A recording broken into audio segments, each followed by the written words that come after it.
มาใช้เอามาแต่เดือนหนึ่งมายังน่ะหมักไฟบ่แนว หมักเงี้ยวเนาะเฮาหมักไฟติไปดูบ่นะชื่อบ่น้อง บ่ว่าน้ำมู โอเค กระโหลกนี่หากระโหลกหนัง บ่แม่นว่าช่องมีน้องบ่ฮะเนาะ จักเลย มีน้องบ่จัก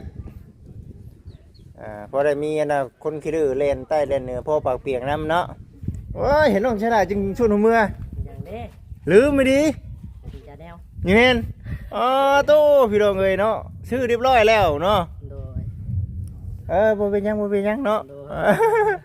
บ่ยากหรอกคันมาเฮ็ดก็เดี๋ยวเฮาอันนั้นเนาะทางเบิ่งคันว่าเฮามาอีกเดี๋ยวเสียมาเนาะโอ้ชื่อข้างในแล้วเอ้ยเนาะว่าอยู่นะคือเสียงดงเสียงเด่งคือบ่จักว่ามันนี่ว่า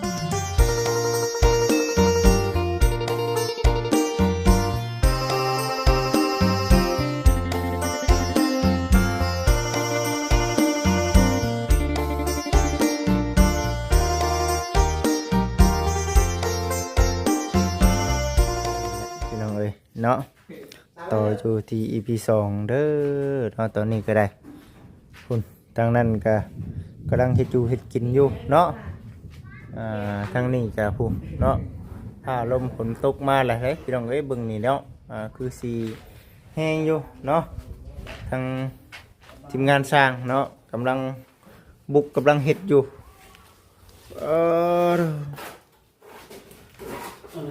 ดิบร้อยนี่เนาะแล้วเด้นี่เนาะขีดเป็นทีหัวเนี่ยนาเนาะข้างนี่เนาะนาเนาะโอ้ยเป็นน้ำมังกบบ่เนาะมังกบนาก็นาได้ครับน้องพลอยอยู่บ่วันนี้มันค่อยเมื่อบ่มาตั้งแต่มื้อไหนมาตั้งแต่มื้อนั้นเพิ่นบ่เนาะเพิ่น FC ก็ถามไทยอยู่เนาะบ่ได้เมื่อเลยบ่ซั่นเพิ่นได้สันพี่น้องเอ้ยเนาะได้จึงถามไทยกันไปสบายดีเนาะมืดแท้นี่เนาะคนมืดมันแห้งมืดพี่น้องเอ้ยเนาะโอ้ยกำลังเนาะกำลังสิเฮ็ดให้มันเพียงกับวงกบเลยแม่นบ่โอ้คือได้พี่น้องเอ้ยเนาะเบิ่งคนโอ้ยบ่ย่านแล้วเดี๋ยวนี้นะบ่ย่านแล้วตะกี้น่ะย่านอยู่ตะกี้เนาะอันนี้เดี๋ยวนี้ย่านแล้วเดี๋ยวนี้ผ้าลมฝนตกขนึกขนองมาแล้วพี่น้องเอ้ยเนาะเดี๋ยวนี้บ่จิกเนาะจับอึ่งนี่ได้บ่ชงเอ้ยเนาะบ่มีบ่โอ้ยว่าสิให้ไปก้านอยู่เนาะแถวบ้านนั่นเด้นะกิ่งนี่บ่นั่นบ่เอามันบ่ได้นั่นบ่มันบ่เป็นดงบ่ได้เป็นบ่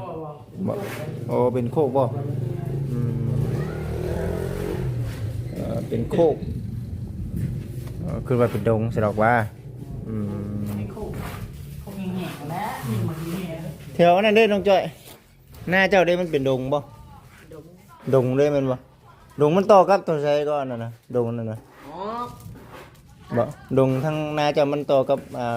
อยู่ทางไหนบ่ยันว่ามันชอดไป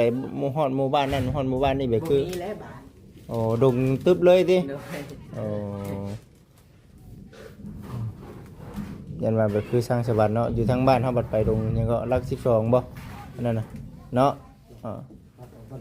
แม่นนั่นเป็นดงน่ะบ้านเฮาสิเฮาซ่อนหันบ้านเฮาน่ะกับย่างไปเขาบ่กินก็ได้เนาะแม่นคันย่างไปก็มันคือชอดสวรรค์เลยนะอย่าว่าอันนี้คือย่างไปนี่ย่างไปเฮาใส่จ้ะฮอดบ่วิระเนาะคือไปทางนู้นเนาะแถวบ้านนักคุงนักแค่พุ่นเนาะมันบ่มันสิออกเสียงไผอยู่แล้วแม่นบ่สอดพุ่นได้เนาะสอดเสียงไผพุ่นแล้วถ้าทางลงไปเรื่อยๆเดี๋ยวฮอดเสียงไผอยู่หักพ่อเนาะบ้านคนนี่เนาะนี่ไหนก็พ่อได้ไปอย่างกับไปกับมาบนเก่าอยู่พ่อเห็นลงสักกำแล้วย่างไปเลยเนาะอย่างกับไปกับมาบนเก่าเลยขามคอนไว้3เดือนยังขามนะ เฮ็ดได้ลงน่ะ บ่เคยดงอยู่บ่น้องจ้อยอืม พันคนไม่ไหวเลยก็ยัง อืม ยาวไปโอ้โหครับพี่คนไหวถูกให้ลงพันไว้เดี๋ยว พันอีกดิเฮ็ดเจ้าของพันเนาะปอเด้อยังน่ะไม่ใช่น่ะเฮ้ยมาชิมในหมากนึงเว้ยเนาะพอได้จุดจ้านี่เด้อมาใช้ เอามาแต่เงินหนึ่ง มายังน่ะหมักไฟบ่ แมว หมักเงี้ยวเนาะเอาหมักไฟติไปเลยบ่นะชื่อบ่น้อง โดเพราะน้ำมูก โอเคสบายดีก่อนนะสบายดีขอบใจ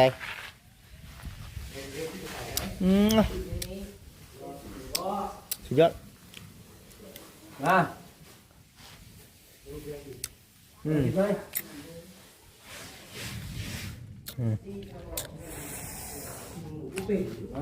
เปรี้ยวสมขนาดอันนี้เขาได้สั่งกับมันออกกี่บ่เนี่ยชวนเท่านี้นะชวนนี่นะชวนนี่ได้ป่ะตั้งต่อสิปลูกอันนี้บ่บัดนี่ปลูกต้นไม้ต้นตอกเขาได้กล้าว่าได้อยู่บ่มันติดอยู่บ่นี่ นั่นแหละ โอ้ ไปลงดีผังมันติด แม่นบ่ เสือเอาจะปลูกต้นผงมงเนี้ยเอาไปดึงเนาะที่บอกมันห่าง เอาออกให้มันห่างเนาะ ใส่หัวมันงำต้นไม้ บ่ทั้งพ่อแม่เพิ่นก็ว่าเนาะปลูกต้นไม้ต้นตอกแบบประเภทพวกมะม่วงหมากนั่นนะ ดีๆทำอยู่ จงชีแบบคักเนาะจงชีคัก ขึ้นว่าจะเก็บต้นม่วงอะไรมัน โอ้ ก็หาเงินซื้อเบี้ยบัวอะไร เพลงได้บ่จิตชื่อมาให้ยัง2-3แสนธรรมดาน้องดาว2ต้นนึงน่ะ ลายพวกเนาะก็ใส่เนาะ ประมาณฮอดพูดได้บ่คุ้มคิดน่ะคุ้มคิดว่าชอดเลยเนาะสิเอาเต็มไปของม่วงบ่หรือว่าในคุ้มคิดมีหยังนี่ คือเบี้ยงวงเบี้ยงมี มังมีบ่อืม หมักเนี่ยอะไร เรามี ขนุนบ่ขนุนต้นขนุนต้นมังมีนี่เคยเจ้านั่นบ่เคยเจ้าต่อคือกันบ่ โต ต่อเนาะต้องแบบนั้นแหละบ่จิตว่ามันคันสิเอาแต่ม่วงเบิดเบิดคือสิว่ามันคือเว้าแน่เนาะช่วงนี้เป็นก็เป็นพร้อมกันครับหั่นนะบ้านเฮาคือปีนี้ยังหลายครับมะม่วงปีนี้มะม่วงขายบ่ดีบัดมังไม้ตัวอื่นนำแน่จังซี่นะโอ้ปลูกชุดแถวเลยนี่บ่จิตเชื่อว่าโอ้เนาะได้หลายเติบเด้นี่เนาะนี่คืออันนี้เป็นศูนย์รวมบ่ศูนย์รวมเนาะได้สักทีเดียวเนาะมีแต่เบิ่งไปแต่ว่าช่วงนี้ปีนี้เอามันก่อนเนาะปีนี้นี่เด้พี่น้องเอ้ยเนาะอยู่ทางนอกเนาะทางนอกเพื่อนของทางน้องเสือทองยังเนาะมีแต่ทางหน้าเนาะนอกนั้นยังบ่เลยยังบ่ทันได้โบกเด้อพี่น้องเด้อเรื่องชายเฮากล้าว่าพอบ่ โอ้อยู่ซอย ใช่พออยู่ดิแต่ว่าปูนเท่านี้บ่พอเฮเฮาได้ซะ เอาบุญใส่ ขั้นตอนต่อไปนี่คือเบิดได้เนาะเบิดแล้วเนาะเรื่องเฮ เท่กันได้อยู่เด้ ทานเล่นมองเจ้าก็ได้อยู่ครับ เรื่องเฮน่ะเอาเรื่องบันไดน่ะเฮาเอาหาเล่มเอาแถวนี้ก็น่าจะได้เนาะบ้านของน้องจ้อยก็บ่ได้เฮ็ดหยังแล้วนะเพิ่นก็บ่ได้มีให้ยัง ขอน้ำเพิ่นเล็กๆน้อยๆเนาะ เพิ่นให้แล้ว ให้อยู่บ่ ที่ทางน้องจ้อยก็เอารถ พอได้ตื่มกันเนาะโอ้น้องจ้อยบ่มีแนวเฮ็ดแล้วมีแต่สิมุ่งใดกับเดินเข้าห้องน้ำ ประเภทพวกชายพวกอะไรเฮนี่คือเฮาโจะก่อนเนาะถือว่ายังงานอยู่เด้อสันเด้อพี่น้องได้เนาะพอได้แก้กันอยู่เนาะ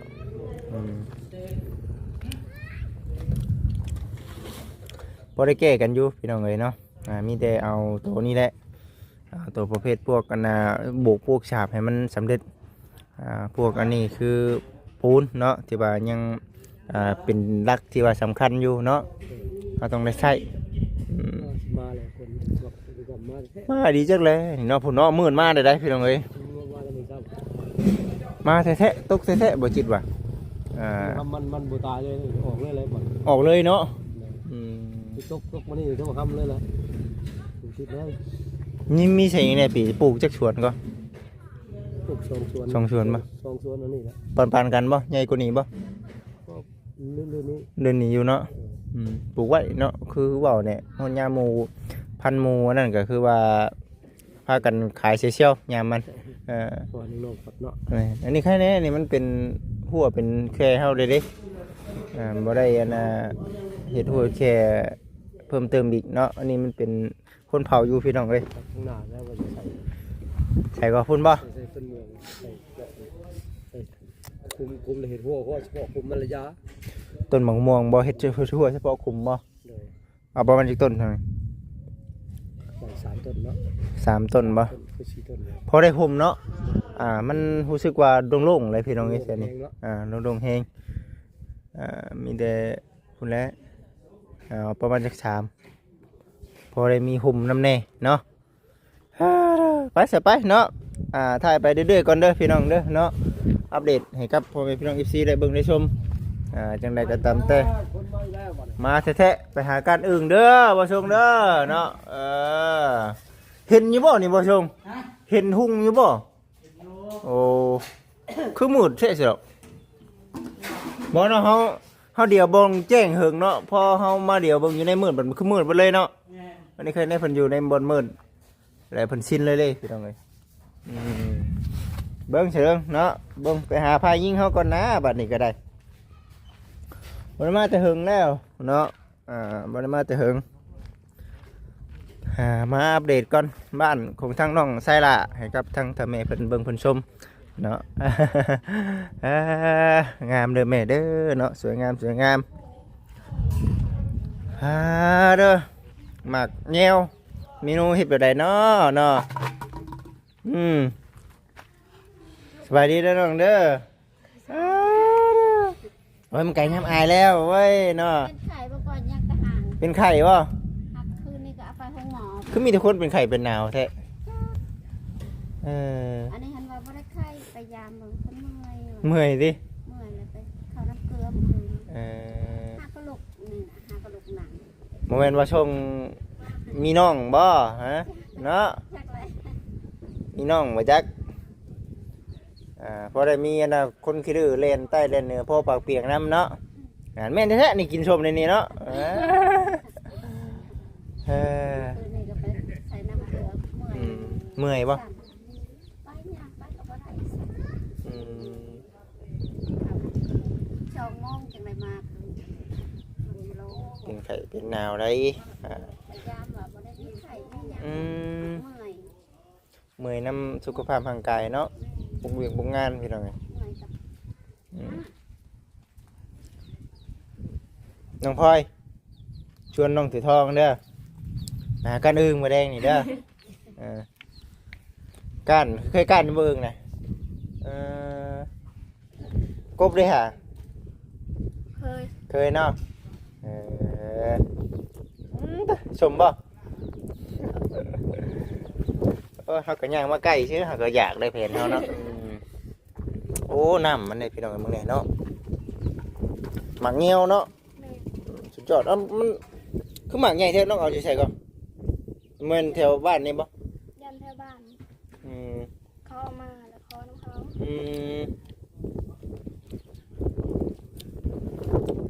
ใหญ่เหรอไปอุ้ยยอดสุดพี่น้องเอ้ยเนาะมาต่ออยู่ที่บ้านน้องไซล่าเนาะตอนนี้ปัจจุบันนี้ก็สีทั้งภายในนี่แล้วแต่ทางนี้เนาะส่วนในเรื่องของทางนี่พี่น้องเอ้ยยังบ่ทันได้มีเทื่อเด้อพี่น้องเด้อเนาะก็เลยเนาะน้องไซล่าก็บ่ได้เฮ็ดพี่น้องเอ้ยมีแต่ไปบุกไปเฮ็ดที่ทางบ้านน้องอันถือทองเนาะคันว่ามีอุปกรณ์ประชิดเสียว่าทั้งน้องเพิ่นก็สิบิแบ่งคนเนาะเฮ็ดนั่นแหละพี่น้องเอ้ยพอได้ขับเคลื่อนไปเนาะ ในเรื่องของทางเวียกการงานก็ได้อยู่ในขั้นตอนสุดท้ายแล้วพี่น้องเอ้ยเนาะบ้านของทางอ๋อลืมเอาสบายดีน้องสบายดีโอ้ยเห็นน้องใช่ได้จึงชวนหัวเมื่อ อย่างเด้ ลืมไม่ดี ดีจะแนว นี่แม่นโตพี่น้องเอ้ยเนาะชื่อเรียบร้อยแล้วเนาะ โดย บ่เป็นหยังบ่เป็นหยังเนาะ โดย บ่ยากหรอกคันมาเฮ็ดก็เดี๋ยวเฮาอันนั้นเนาะพังเบิ่งคันว่าเฮามาอีกเดี๋ยวเสียมาเนาะโอ้ชื่อข้างในแล้วเอ้ยเนาะว่าอยู่นะคือเสียงดงเสียงเด่งคือบ่จักว่ามื้อนี้ว่า โดย ที่แท้ลืมอย่าแนวซื้อมาแล้วพี่น้องเอ้ยเนาะจ่ายเพิ่นตั้งแต่มื้อเอาปูนมาคือนี่ครับว่าสบายเป็นได้แค่นี้แหละ ก็ยังเสื่อจังลังอยู่นี่ ยังเสียงดงเสียงเด่งอยู่เนาะ โดยมันนิด มีแต่คนเป็นเนาะเดี๋ยวนี้เนาะ โดย คำได้เข้าเพื่อนใดก็เป็นจากเป็นเบิดคู่คนเด้ โดย อันนี้ก็ได้เฮ้ยเนาะแม่นพากันพ่อนบ่จักเนาะมันจังเจ็บเส้นเจ็บเอ็นน่ะถือเคียงไขบัดนี้เนาะ พอเข้าลำบงอยู่บ่มื้อน่ะ ก็เขาอยู่ เออเนาะนั่นแหละกินยาแล้วก็เช้าไว โดย ๆ 2 มื้อ 3 มื้อละ แม่นบ่ คิดว่าจะเป็นผู้เดียวครับว่าวันเดียวเวลาเดียวอีกมัดกูคน เนาะแฮงนักเข้าเนาะ โดย อันนี้ก็ทำแม่งอยู่ถามว่าเป็นไข่บ่มันก็เพราะแบบเป็นแล้วเขากินยาเป็นเขากินยาแบบนี้นะ โดยอันนี้คือ กินยาคุมอยู่อะไรจังลุกได้ แม่น วันเลยเงยคอไว้ได้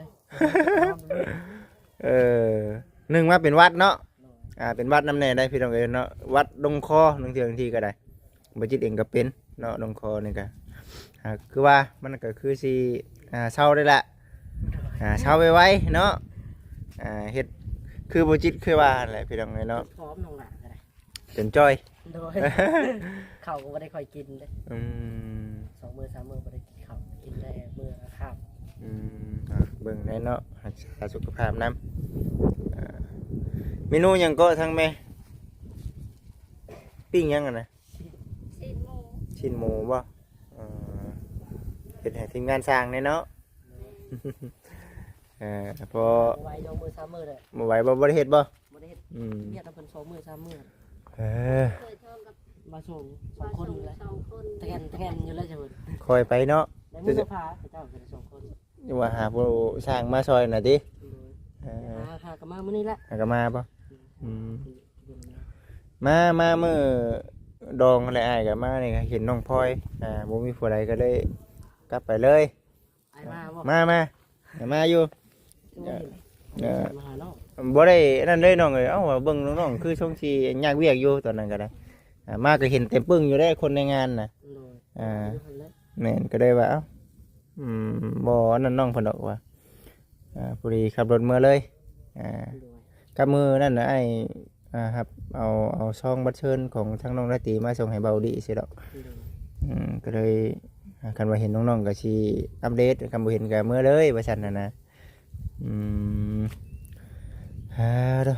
ไปซะเด้อเนาะเดี๋ยวสิไปหาน้องดาวก่อนเนาะน้องดาวก่อนเดี๋ยวคันว่าบ่ อยู่บ่ บ่เห็นรถเพิ่นได้บ่เนาะรถเพิ่นได้ว่าเนาะน่ะเนาะจังว่า มาเด้อหาก็มานี่ เพิ่นได้เดี๋ยวสิไปเบิ่งก่อนทั้งบ้านทั้งเฮือนเพิ่นก็กำลังเฮ็ดกำลังสร้างอยู่เนาะผู้ได้สั่นเด้อพี่น้องยังว่าเอามายังว่าเรื่องที่น้องเพิ่นหายดีให้เช้าบัดนั่งเฮ็ดตามห่มหยอดไปเนาะได้สิพี่น้องฟังเบิ่งคันมาอีกวันนี้บ่จิตสิพยายามสิบ่ลืมพี่น้องเอ้ยนะโอ้ยเนาะโอเคน้องโอเคสบายดีเนาะไปสั่นเดี๋ยวสิไปหาน้องอันน่ะด่าเพิ่นก่อนเนาะได้มาได้เนาะโอ้ยของกินอึ่งน้ำน้องพลอยอยู่ได้เนาะหาเลยน้องพลอยเด้อเด้อนี่ดิสวยงามเนาะในเรื่องของทางเพื่อนน้องก็ได้ในเรื่องของทางยาแนวน่ะบ่จิตมีแล้วเด้อพี่น้องเด้อเนาะยังประเภทพวกสีเนาะพวกสีแล้วก็พวกประตูเนาะเฮายังบ่ทันมีเทื่อตัวนี้ก็คือว่าเด้อพี่น้องเด้อเนาะอันนี้ก็เป็นน้ำจิ้มน้ำใจของทางท่าแม่เนาะที่อยากเฮ็ดให้กับน้องๆแล้วก็ท ถ้าหากว่าเนาะผู้รักผู้ใหญ่ท่านใดอยากสมทบช่วยทางน้องๆเพิ่นก็ได้พี่น้องเลยเนาะแล้วแต่ทาง FC ผู้รักผู้ใหญ่เพิ่นเห็นสมควรเนาะจังไดก็ได้ไปฉันเนาะมื้อนี้ก็บ่ได้มาหาทางน้องๆเพิ่นแต่เฮิงแล้วก็เลยว่ามื้อนี้มาอัปเดตให้กับพี่กับน้องเบิ่งก่อนเนาะพอได้ฮู้ได้เห็นนํกันว่าซั่นหั่นนะพี่น้องเอ้ยกำลังเฮ็ดกำลังสร้างอยู่เนาะมีแต่คนเป็นหวัดเป็นไอโอ้ยเนาะผู้ใดก็ได้เอาเบิ่งเอาหั่นแหละพี่น้องเอ้ยเนาะรักษาสุขภาพเจ้าของให้ดีให้เศร้าไว้ผู้ใดเดี๋ยวสิไปหาน้องดาวก่อนเด้อพี่น้องเด้อเนาะมืดผ้ามืดฝนมืดกบก่อยมาแล้วจังใดก็ได้ระมัดระวังพ่อแม่พี่น้อง14ทุกท่านมื้อนี้วันนี้ก็พอบ่รึบตึมต่ำกันเข้ามาเนาะฟ้าลมฝนตกแล้วพี่น้องเอ้ยช่วงนี้ก็ได้ยามลำให้ลำนาแล้วเนาะเด้อมาลำให้ลำนาซอยเด้อพี่น้องเนาะบอกเลยมาก็ได้ไปโอเคเด้ออยู่ดีมีแฮงโดยสบายดี